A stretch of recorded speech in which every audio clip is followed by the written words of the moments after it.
Okay, now we're going to take the outside diameter of this particular piece of high combat, 1.75" hose.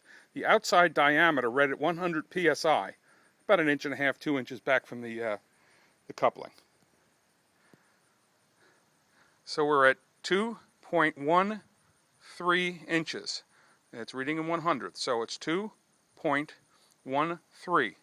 That's the outside diameter of this hose at 100 psi. We're going to subtract the average of the wall thickness times 2 from this number. The average of the wall thickness times 2 subtracted from this number will give us the true hose ID. Okay, now we're going to take wall thickness of this hose. This happens to be 1.75" Angus High Combat. And I have wall thickness here at 0.135. I have another one at 0.125. I have another one here at 0.128.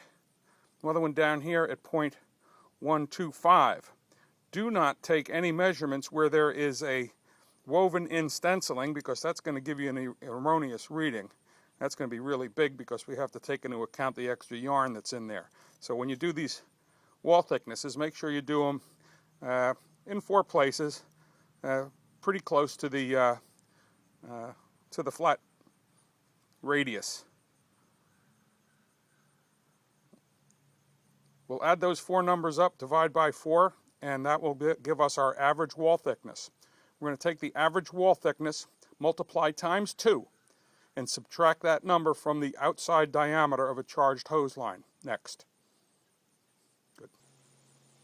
Okay, so in review, to gather the ID or calculate the ID of this particular piece of hose, we took the average of the wall thickness times 2, which came to 0.258.